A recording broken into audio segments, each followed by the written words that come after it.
Mirë se vini në podcast by Gjulli Radi. Sot kam Gregor Gjelucin, konsulent imobiliar për prona elitare. Gregor, mirë se ardhe. Është kënaqësi me të pas këtu. Mirë se u gjeta, kënaqësia është e jemja, me kanë këtu. Edhe ju uroj vetëm suksese si agjenci. Faleminderit. Marketingun. Faleminderit. Sot shikoj si një person të suksesshëm në real estate, një ndër top agjentat në Tiranë edhe në Shqipëni. Po jam kurioz me ditë si e nisi rrugtimin në real estate. Cili ishte ai momenti që të bani klik edhe the kjo është për mua. Atë janë rrallë por unë falenderoj për konsideratën, falenderoj shumë. E dyta është se për çdo mashkull besoj në jetë ka një moment mirë edhe jo të mirë. Në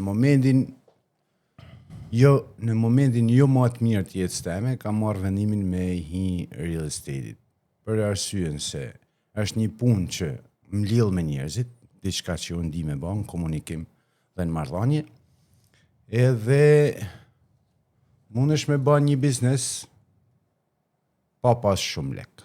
Domethënë, kosto e më e lartë është koha. Dhe unë atë mundësi e kam pas. Kështu që i kam hi këtij rrugtimit dhe sot jam më këtu dhe shpresoj të jem dhe do jem për shumë vite me radhë. Çfarë aftësisht ka zhvilluar real estate-i?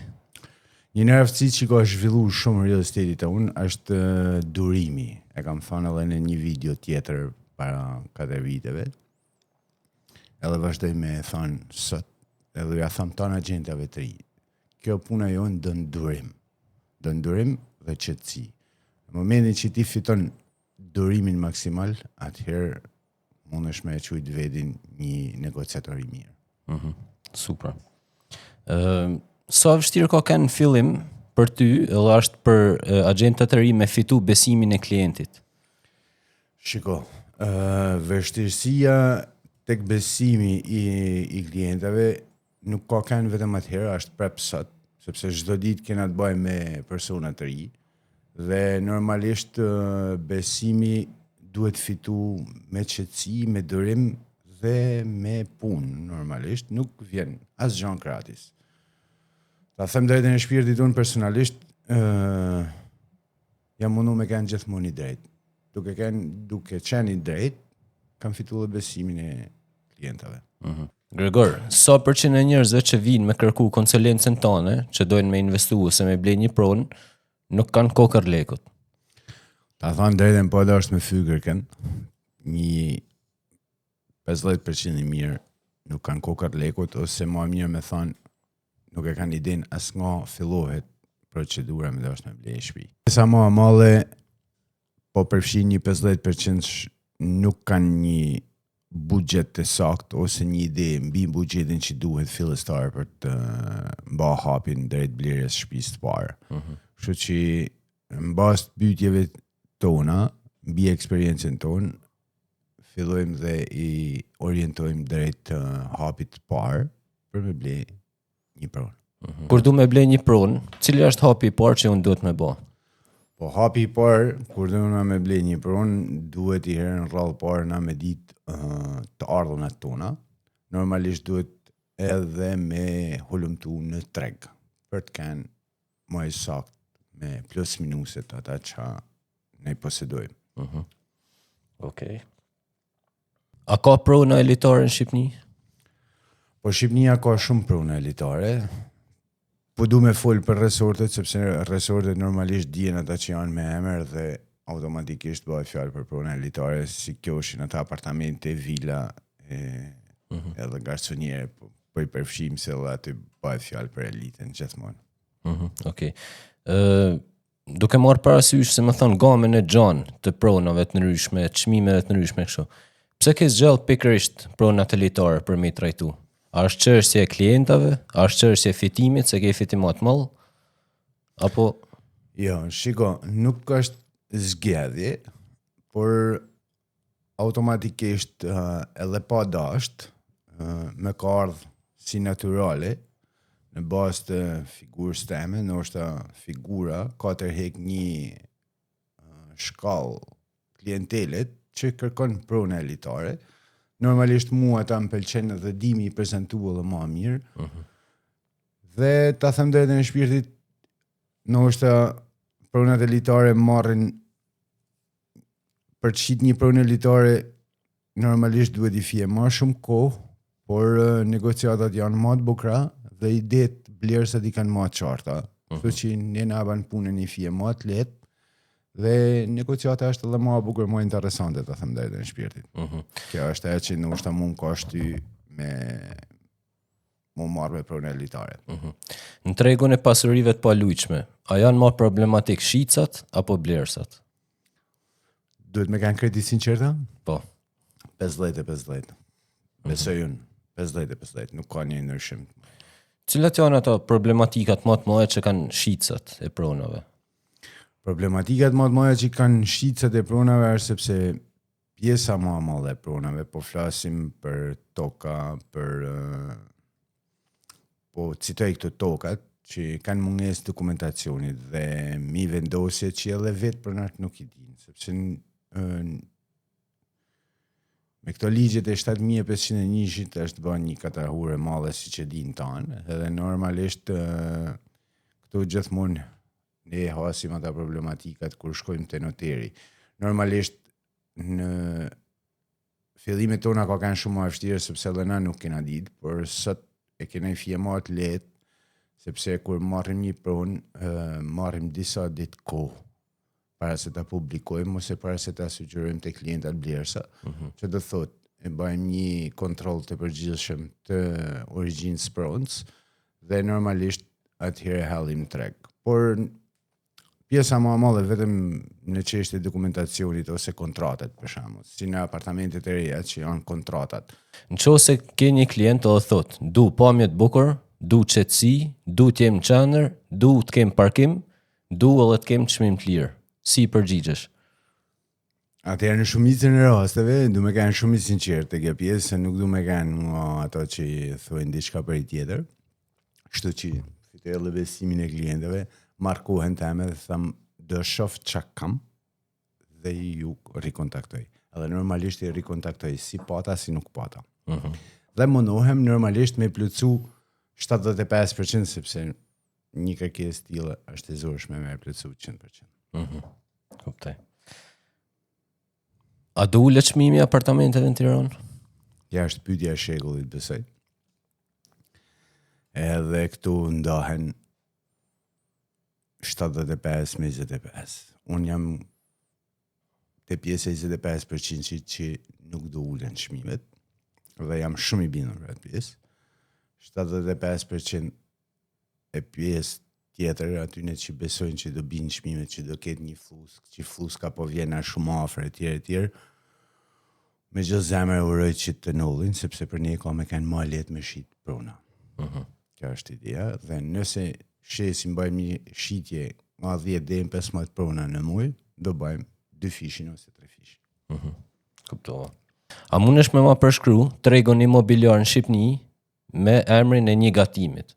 Me emrin një turli kisha me Pse turli?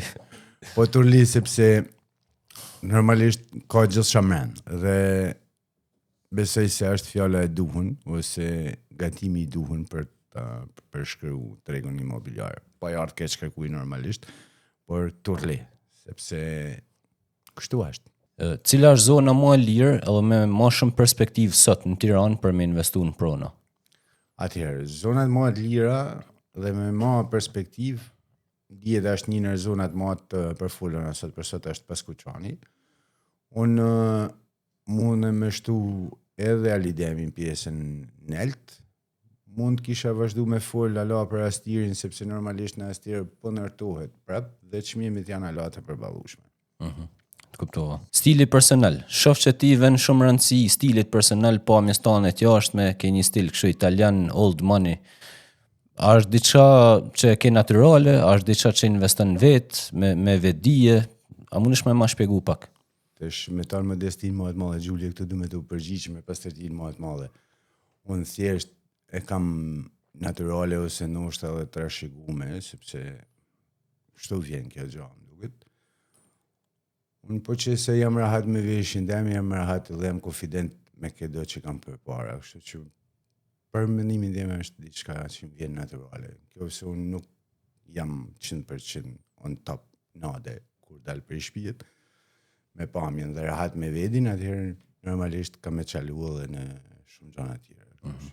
Për mu veshja ose stili si e quajnë shumica, është diçka personale dhe është me të leme, nuk është me të bleme. Kuptoj. Sa e rëndësishme me qenë atë pjesa e stilit personal. Sa e rëndësishëm është ai impresioni i parë, ajo përshtypja e parë në takim me klientin. Këtë du me lvizi fjerë prej vendit, edhe ta them drejtën e shpirtit, është shumë e rëndësishme.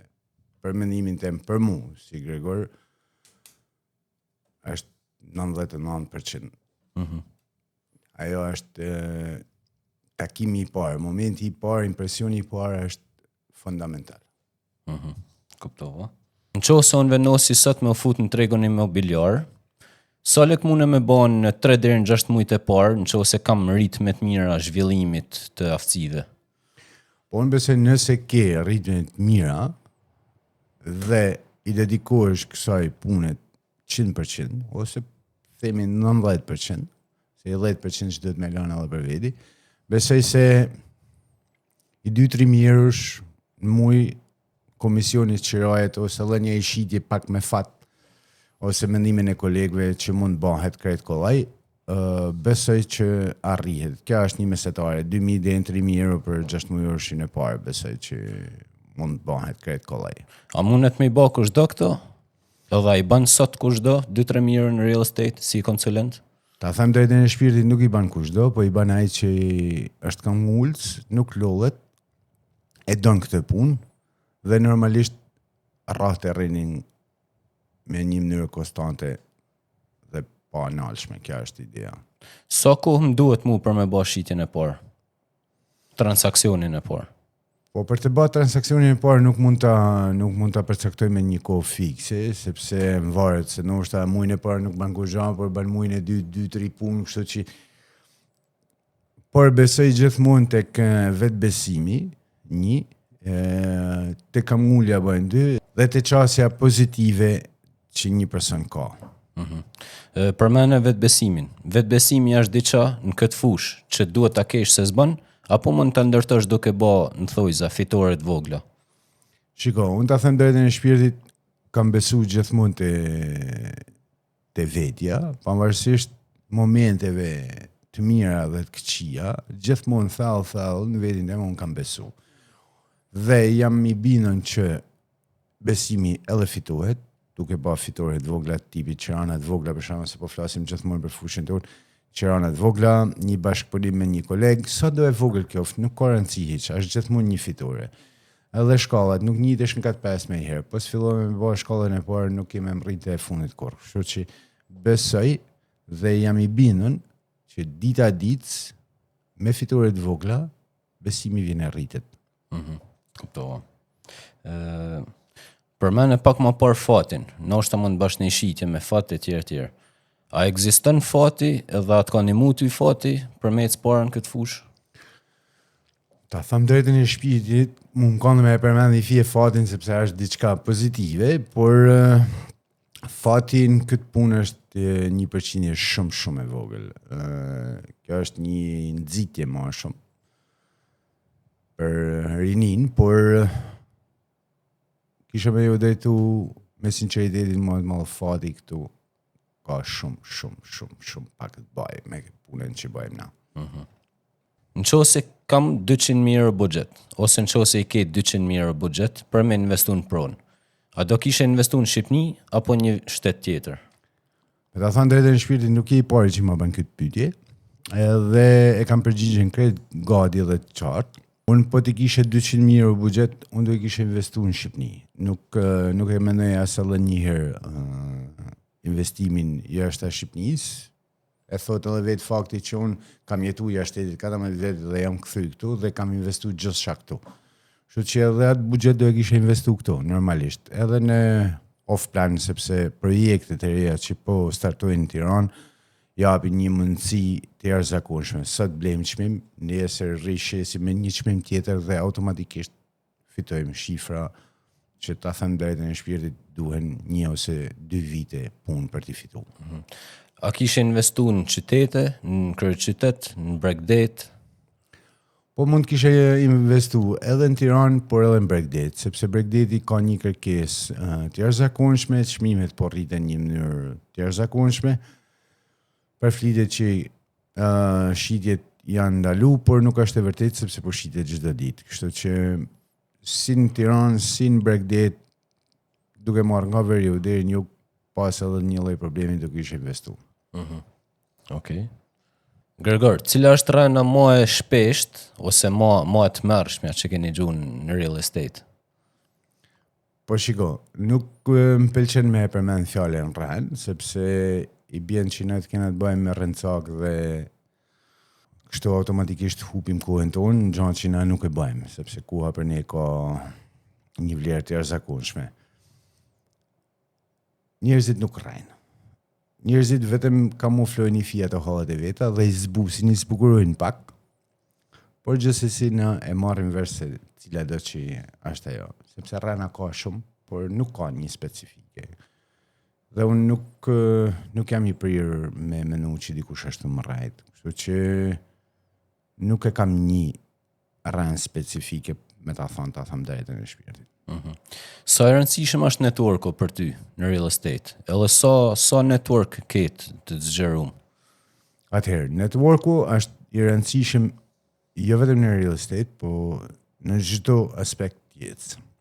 Unë besoj që Tirana është shumë e madhe dhe Tirana na ka dhënë mundësi me bën network në çdo moment, si në palestër, si në një rreth shoqëror, si në një dalje, si në një ecje, si në një unë shfrytëzoj çdo moment me bën network. Ta them drejtën e shpirtit, kudo që ulem dhe me këdo që rri unë e hapi deshte apo s'deshte pak a shumë temën, ç'a bëj unë, ç'a bën ti, dhe si e shef filloj bëj një pyetje dhe njerëzit bëhen kurioz me kuptu se si shkon tregu imobiliar. Kthena pak në vendlinje, Shkodra.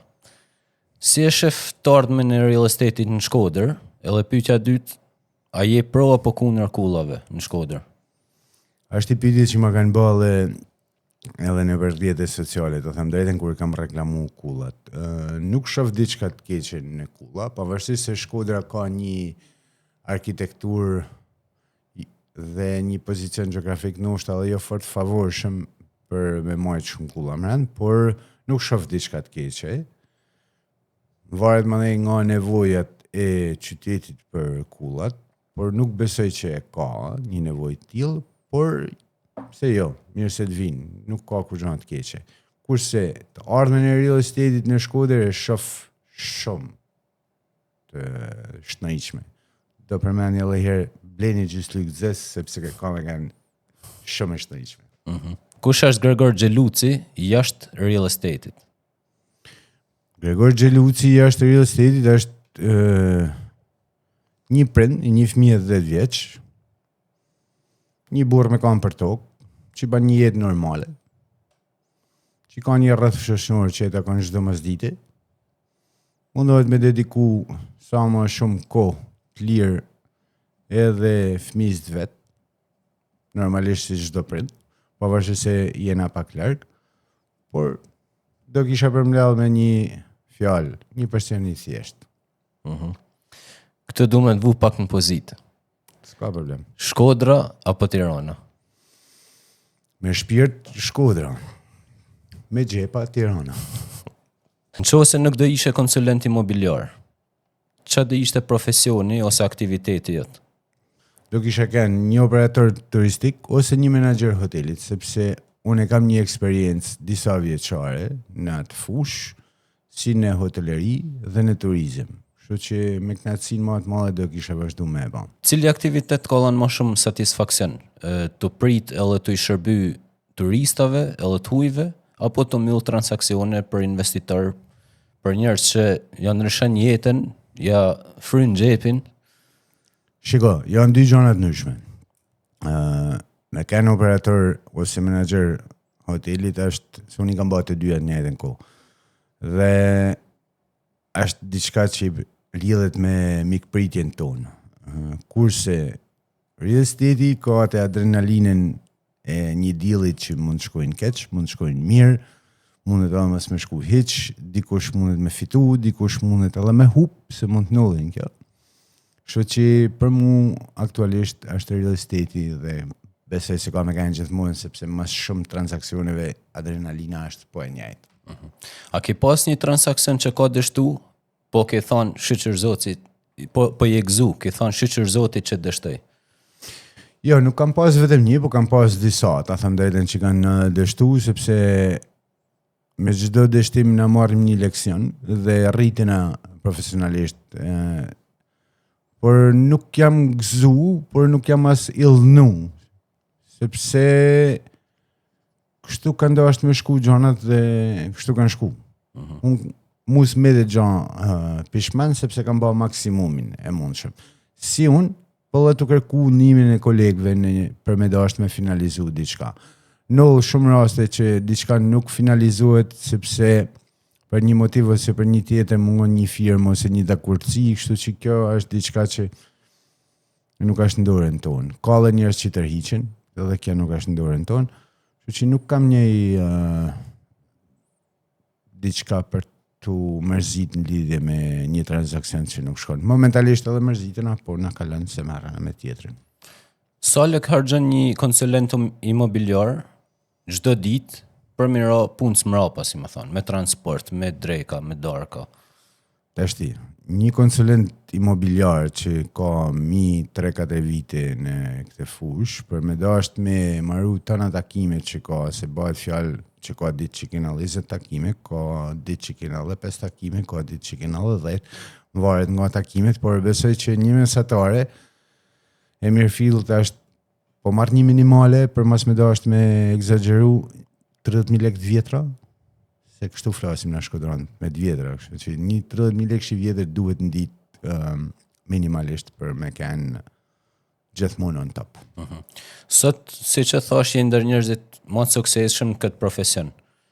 A e fik telefonin ditë dile? Asnjëherë. Pse? Smundje profesionale mund me thënë. Ja, po ta shpjegoj kështu Giulio. Unë nuk kam 2 numra telefonin, kam vetëm një.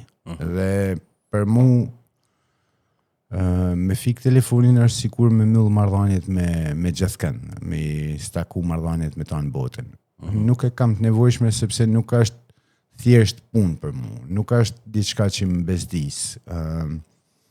Për momentin ndoshta nuk përgjigjem se nuk e kam pa, por i rikontaktoj tan klientat. Mund të lale, them kështu pastër, la shumë mesazhe në WhatsApp, po përgjigj, sidomos ditën e dielë, por e kam atë momentin darkë ose të hanen natë herët për shembull dhe i përgjigjem tanëve me radhë.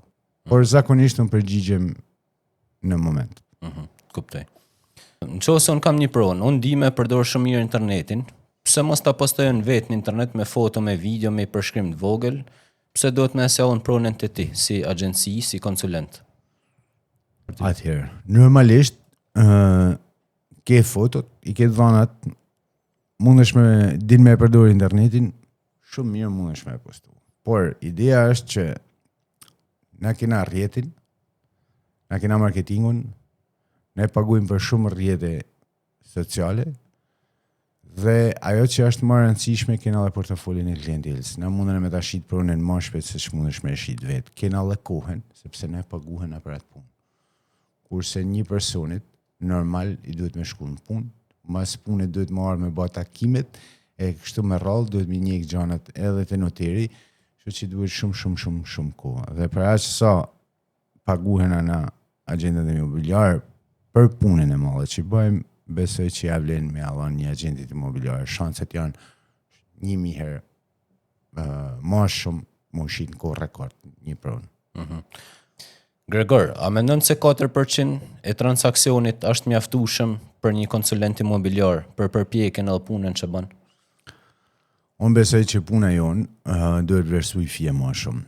Aktualisht janë 4% e vlerës totale, por besoj që kjo do shkojë në rritje si në çdo vend botë, sepse puna jonë ka kostet e veta dhe si të tillë normalisht duhet shpaguar në një mënyrë. Pra, 4% aktualisht janë diçka, por nuk janë shumë. Kështu që besoj që në një ardhme shumë shpejt, kjo përqindje do rritet.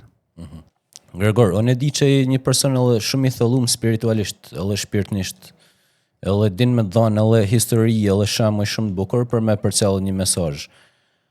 Po vedit, a ke një histori, një shembull, një shprehje motivuese që ja thu çdo ditë? Ta tham drejtën e shpirtit, këtu mund dukem shumë i çuditshëm, por për ditë nade, para se më dal për shtëpiet, kam një pasqyrë të dera dhe nalem aty dhe tham që unë jam më i miri, edhe sot kam e ka një ditë e mrekullueshme. Këtë ja tham vedit. Jo vetëm para pasqyret para se më dal, po e vazhdoj edhe gjatë ditës, kështu që kam e ka një ditë e mrekullueshme dhe kështu null. Sa është një çudi e madhe kjo gjë. Gregor, kur merr një kërkesë në telefon, sa shpejt duhesh me bë follow up, sa shpejt duhesh mu përgjigj? Atëherë të them drejtën, sa më shpejt të përgjigjesh, aq më mirë është. Po t'jap një shembull. Këtë fundin unë kam organizuar me shtëpi, kështu që nuk kam pas kohë shumë me më marrë me telefon. Dhe pa dashje në 20 mesazhe që unë jam përgjigj dje mas dite, një nga klientat më është përgjigj me këtë fjalë. Të falenderoj shumë për kryva punë. Dhe ta them drejtën në shpirtin ka shumë inat. Kështu që shpejt, bukur, sakt, pa gabime. Sa takime ke bë maksimumi mrena ditët? Po ta them drejtën me sa më e mendur se duhet me himi i pallën e agent, shkruame diku te 30 takime, më varet mandej nga kohës gjate, apo diku kam numëruar një ditë 30 takime punët. Sa takime mesatare duhet me bën një agent imobiliar?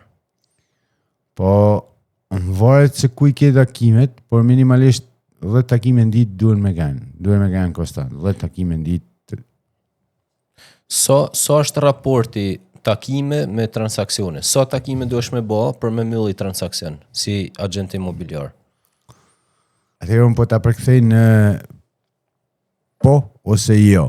Domethënë minimalisht duhen 15 jo për me marrë një po. Dhe sa më shpejt i merr 15 johet, aq më shpejt ke me marrë pohin, kështu që ka me fillu me xhan pohin edhe rezultatet ke për ti pa të përkthymen e monedha normalisht, kështu që sa më shpejt merr 15 johet, e ti bash 30, 45, 60 e kështu me rrallë, aq më mirë është. Çdo biznes, edhe çdo pronor biznesit ka dëshirë mi pas punëtorët sa më shumë të zyra të vendi punës. Po te real estate, a je një agent i mirë nëse rrin ton ditën në zyrë, mrena orarit? Agenti që rrin ton ditën në zyrë është agenti që s'vlen as si lek. Po pse mo? Po nuk vlen, se ai që rrin në zyrë nuk bjen kur gjatë mirë. Unë vazhdoj jam ai i terrenit, pra terreni për mendimin tim është ai që të bjen shumë punë. Që do të thotë? Të përkthyme në takime, të përkthyme në njohje të njerëzve të ri, e përkthyme në përcjellje numrit telefonit dhe kështu vjen me rrallë çdo gjë. Domethënë është shkallë më shkallë. Ti del në terren, kërkon pronën, ndoshta nuk e gjen atë, por ki lënë një numër telefoni dhe numri telefonit është përcjell te dikush që mund ta ketë atë pronë dhe është zinxhir. Kurse na janë zyre s'ka kur gjatë mirë. Kuptova. Gregor, a ke një rregull personal në negociata me klientat, me kolegët që nuk e thën kurr? Rregulli numër 1 në lidhje me kolegët është në negociat që nuk ndërhyn nëse nuk kërkohet mendimi im. 1. Kurse në negociatat e mia personale, unë jam gjithmonë që flet i fundit, duke rendit një seri arsyesh pse duhet me mrit atë marrëveshje. Gjithmonë të marr parasysh pluset dhe minuset e pronës që është në fjalë. A e mon me në transakcionin tënd por? Po e më e mend shumë mirë, ka një qira diku 840 euroshi muji, kështu që e më e mend dhe jam shumë krenar për atë pjesë. Si u nive, qa mendove kur e myllë si transakcion? Edhe sa kohë të dëshirë për me myllë? Ta them drejtën e shpirtit e kam postu sande dhe në nesme nade e kam myllë si marrëveshje, sepse edhe qiraja qesharake, kështu që Si o nive? ata thanë dajtë e shpi niva relativisht mirë, sepse unë edhe sot mylli transaksionet vogla, pra qiranat vogla dhe shitjet vogla, dhe i dedikoj shumë kohë, ta them drejtën, dhe çdo punë që e marr përsipër, kam atë dëshirë me e çu deri në fund. Kështu që ajo mbetet një kujtim shumë i bukur, dhe sa herë më pyet dikush e them me krenarin më të madhe, e tregoj komplet si ka kanë situata. Të shoh shpesh në për trajnime, në për evente, në për zhvillim personal. Sa e rëndësishëm është për ty zhvillimi personal? Vitin e fundit, ose këtë vit, më mirë me thënë, 2025, kena bën një seri trajnimesh, të cilat kanë marrë goxha kohë dhe energji, por besoj që edhe koha, edhe energjia që ne kena dediku këtyne trajnimeve për zhvillimin ton profesional, ka kanë kohë dhe energji e shpenzuar shumë mirë. Dhe besoj që me shtatorin e mrapa, unë kam prap plane për të vazhduar një seri trajnimesh për zhvillimin tim personal në lidhje me real estate-in. Edhe pyetja e fundit, ku e shikon Gregor Xheluci veten mas 5 viteve? Kjo është një pyetje i thjeshtë që për pak sa skaramanci nuk kam qef mu përgjigj 100%, por di me thënë që e di shumë mirë ku jam të shku dhe kam edhe vizatu rrugën. Gregor, shumë faleminderit që ishe në podcast, je mirëpritën gjithmonë, edhe personalisht shoh shumë lart. Je një person shumë me potencial të madh. Gjulio, unë falenderoj ty personalisht si gjithmonë për mbështetjen që më ke dhënë dhe vazhdon e ma jep dhe uroj ta kthej gjithmonë në më të mirën e mundshme, uroj edhe ty dhe tanë stafit tanë suksese më të eshme në punën tuaj, sepse bën një punë të jashtëzakonshme dhe po i drejtohem të anëve. Radi marketing mjafton t'i bini telefonit, sepse është më i miri sot për sot në treg. Faleminderit. S'ka si zanë, nësi. Shumë faleminderit. I malli.